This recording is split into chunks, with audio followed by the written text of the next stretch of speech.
vedare tinokuchingamidzai zvekare kune chimwe chirongwa pano paZim Facebook Secrets and Confessions. Are you already a member of this channel? If not yet, please click the join button. Kune vamwe vadiwa vateereri vari kuuya kuinbox vachiti nhai mukoma, how can we become channel members? So munongo tsvaka pakanzi join, then you join and you become a member of the channel. Ndichange ndichizoposta mamwe ma-episodes ikoko ku membership zone, so which means kuti you will be getting more episodes. Uye zvekare kune mamwe ma-confession mamwe aya ekuti anotongoda ku membership zone, because kune vamwe vanouya vachiti confession yangu iyi ndinotya kuti maybe kana mukangoiverenga so ndinokwanisa kuzototanga kana kutotsvakwa, but ku membership zone kwakanakira kuti kunenge kuri ku VIP. So for you to listen to those confessions as well, please become a member of our channel. Ndichaisa zvekare link mu comment section, uye zvekare kana mukatarisa mu description box mukangotsvanya ipapo munobva matoona kuti kunenge kutori ne link rekuti munokwanisa kutojoina and become a member of our channel. The reason as to why ndainge ndisiri kuposta ma episodes akawanda, it is because we moved houses from the place where we were staying, then we are now staying in another area. So I will try kuti ndinge ndichizouya nemamwe ma-episodes akati one day. So regedzaiti vatapinda muma-messages edu atadzoka takakubatirai. Message edu yekutanga yakamira sekudai so: hanzi makadi zvenyu mukoma, ndinokumbirawo kuti munge muchindiposterawo nyaya yangu makaviga chitupa changu. Please do not judge me. Ininiwo ndiri mbavha, nanhasi uno mukoma ndozvinotondiraramisa ini nemhuri yangu. Ndinoitawo zvekuba, handizezi mukoma Nashi, kunyangwe kuno kwandiri kuraramira ndiri kunyika yevatorwa. Mukoma, tinotorova kana masmash and grabs, ende kana ukandiona ndichifamba mukoma hautombofungidziri kuti gentleman rakadai so ringaita zvekuba. That is why it is very easy for me to steal from people, because ndiri munhu wewe kuti I am always smart, always wearing nice clothes and expensive clothes. Saka vanhu vanotongofungidzira kuti iwewe kana uine mari, kuti zvinzi une mari, it will be you wearing expensive clothes and what not. So it is easy mukoma to steal from people. Ndakambochimhanya kani, I think vakadzi vandakabira mari vekuZimbabwe uye zvekare nekuvabira mafoni vanotosvika kana kuma-30. Vakadzi ava ndaivabira sei? Like I told you kuti I am just a gentleman.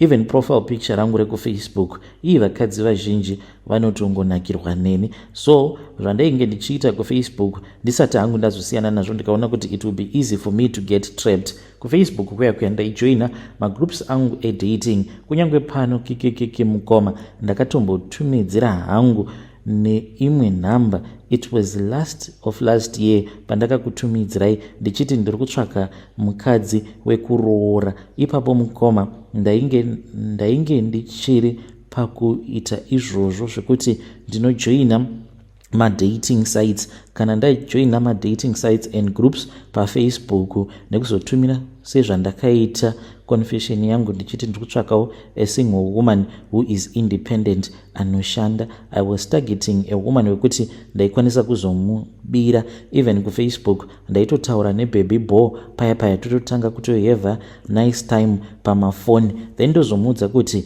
ndiri kuda kuti unge uchizoya kumba kwangu for a sleep over. In the final moment ndo pandinozokuudza kuti you know what, I can even come to your place. Jigi ndobva ndatochinja paya, ndobva ndati how about we book a room, and vazhinji vaizongoti it is okay. Saka inini ndaitofamba nerimwe crew rangu totosvika kuloji kuya. Of course ndaikwanisa kutoita bonde newe paya. Kana tapedza bonde tava kuita nyaya, then vamwe vangu vandinenge ndiinavo vanobva vatongopindawo paloji. Kuti ngagorwadziwa here kuti tinge tichibhadhara kana ka 200 rands. Apa ndatoona kutoti obviously unenge uine mari. Vanhukadzi vazhinji vanongofamba vaine kamari pasite kana vachienda kuma-sleep over. Uye zvekare ndinenge ndatoona kutoti foni yaunoshandisa ifoni yakaita sei, then vamwe vangu vanobva vatobhuka paya, then tobva tatokubira and taiti kana tabira munhu mari nemafoni, we will then force the person to get into the car tichitira kuti tisazomusiya paloji paya. Then taiwanzo kusarudza maloji aya ekuti when you get in there hapana like some identification inoitwa. So since tinenge tapinda paloji apa tiri separate, pakuzongobuda ndipo pataizobuda tiri pamwe chete, munhu uyu taizongonomudhampa in any location kana kunana social uko mukoma apa munhu anenge atobviwa naye kana kuJoburg apa tinobva tazomupa mari yetaxi. Vamwe vaizoti kana munhu akada kuomesa musoro ndiye wataizongotorera passport tobva tatoti shamari tava kutokusiya panapa and ukada kuramba uchiita dzungu tinokusiya panapa and tinenge tiine passport yako and pano nokupaziva kuti panopisa. Kungosara wakamira pano usina passport 2 minutes unotonhongwa nemapurisa. Uye zvekare munhu uyu I would make sure kuti anenge andiudza kuti anoshanda kupi kana kuti anogarepi, where does she work, gather a lot of information kuitira kuti kana akada kuzoramba achinetsana neni ndinokumuudza kuti shamari hapana kana zvinombonetsa apa, ndinokwanisa kukusvikira kana padheni pako kana pagraft pako, you will know me. Mukomanashi sezvandakuudzai kuti ndakabira vakadzi vanotosvika kuma30 and we would take the cash, the cell phones, then we would go and sell. Pane umwe mukomanashi uyu wandakasangana naye ndikabva ndatoona kuti mufoni make mainge mutori neapp yainge iine kamari kainge katoripo. Kamari ikako ndakazotombokashandisa ndikatombodzokera kumba kumhuri yangu mukoma. But ndichuya pano, even though I have confessed kuti I once tried my luck panapa pamaconfessions enyu ndichitsvakawo mukadzi wandaifungidzira kuti ndinokwanisa kuwana anenge ari desperate, lonely and very wealthy, ndinge ndichikwanisa kuzomubira mari, but I have since stopped doing that.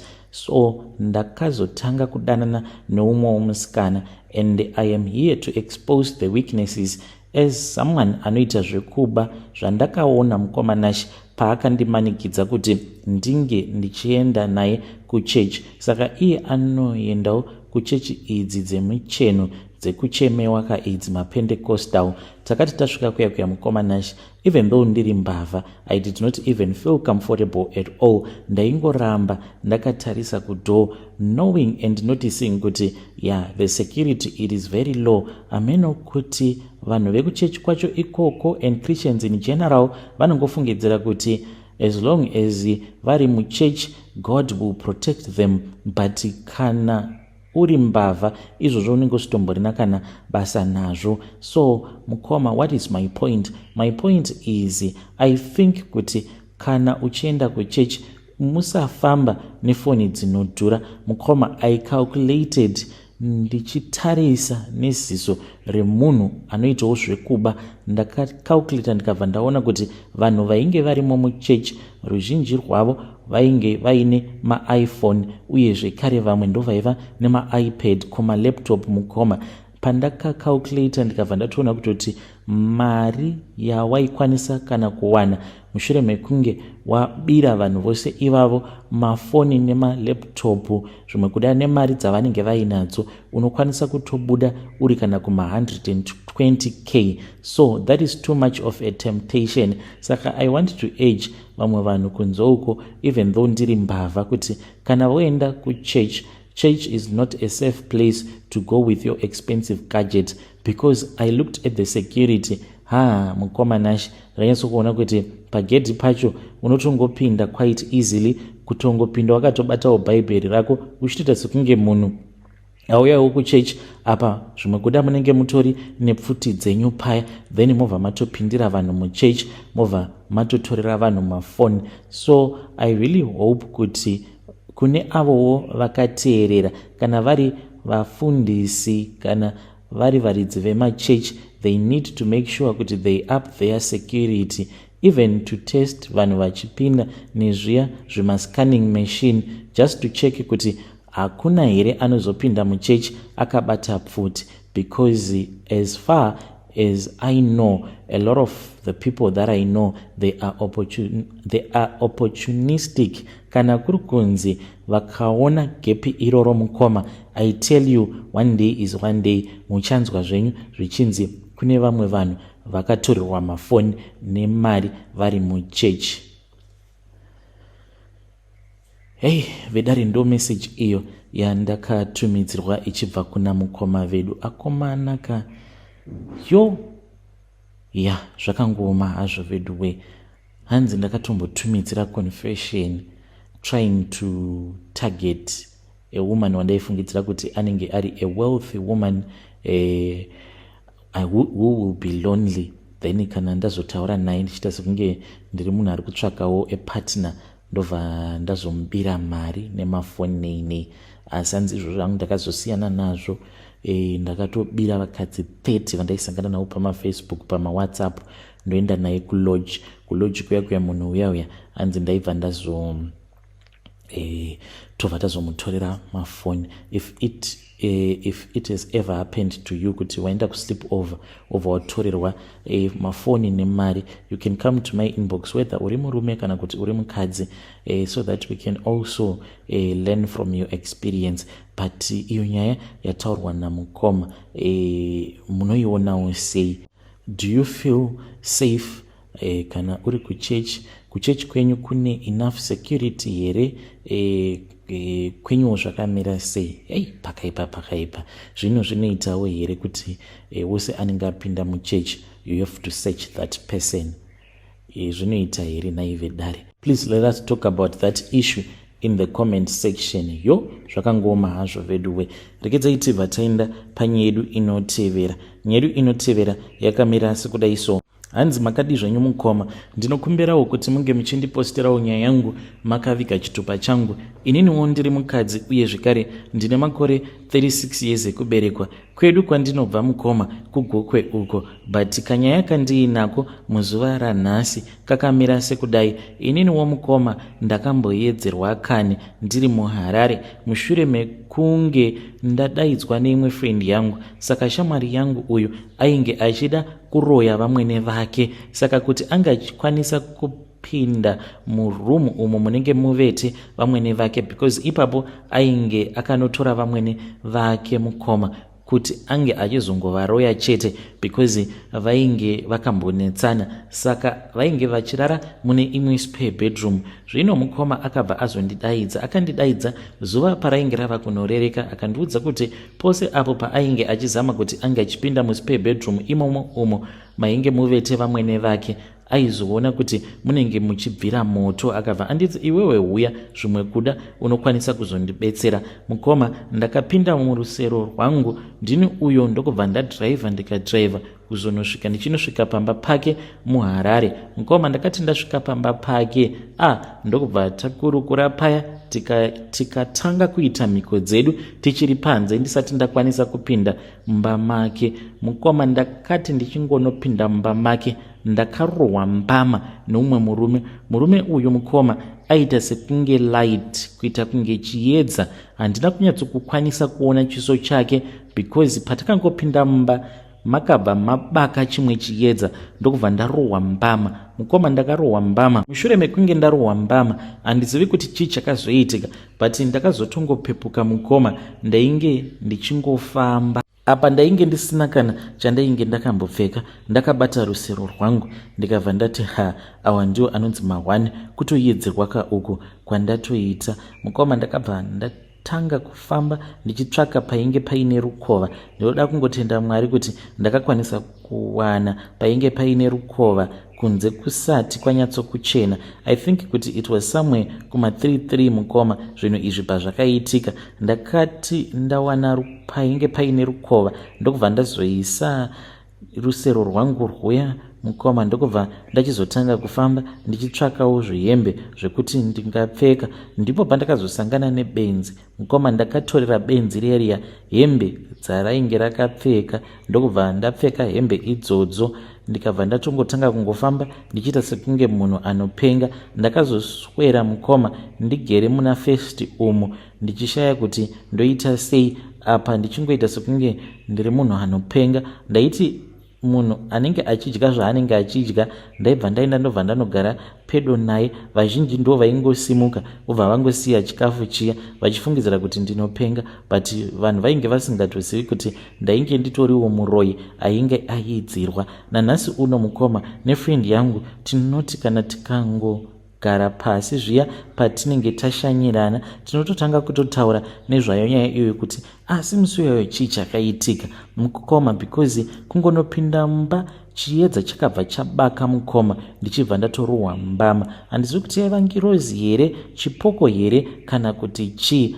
I don't even know. So frendi yangu akazomborwara mushure mekunge aedza kuisira vamwene vake mushonga, but vakabva vatadza kudya chikafu chacho ichocho. Hanzi vakangotanga kungorutsa vasati vatanga kuchidya chikafu chacho, iye ndokubva azotomuka mangwana acho makuseni ava kutorwara. Saka hameno kuti vamwene vake inhau dzekuti vanonamata here kana kuti panewo zvimwe zvinhu zvavanoita in secret, because ivo kuchechi vanotonzi muvhangeri vamwene vefrendi yangu. Iniwo ndakazotosvika pakumuudza kuti dai wasiyana navo, because maybe naivowo vanoroya kana kuti ndimwariwo wavo, but kuroya I doubt mukoma. Vedare ndo message iyo yandakatumidzirwa ichibva kuna vahanzvadzi vedu. Vakatumidzira zvekare imwe vachiti ivo mukoma Nash, pandakazodzokera kwedu kuGokwe ndipo apo pandakachizotanga kuita problem yemusoro. Ndiri munhu anongogara achingotemwa nemusoro nekuda kwekuti ndakarohwa mbama. Handizivi kuti nengirozi here, chipoko here, chikwambo, I really do not know. Ndo imwe message iyo yandakatumidzirwa zvekare ichibva kuna vahanzvadzi vedu. Zvakangooma hazvo vedu we. Strange things they do happen in this world. Hanzi ndakatodriva rusero rwangu ndobva ndatobva kuGokwe ndikauya kuHarare. Vamwe patinenge takarara vamwe vanenge vachipatrola akomana. Kana kuri kunziwo uri muroyi, please feel free to come to my inbox and you tell me your own side of the story. Then I will share here on our platform. I won't share your numbers or anything. Huyai mutiudzewo nyaya dzenyu kuti ipapo pamunenge muchiroya chiiko chinenge chichimbonyatsokuitika. Unotozviziva here kuti ndiri kuroya kana kuti unenge uchiita zvekurota here or what? Kana uri muroyi, please come to my inbox with your confession.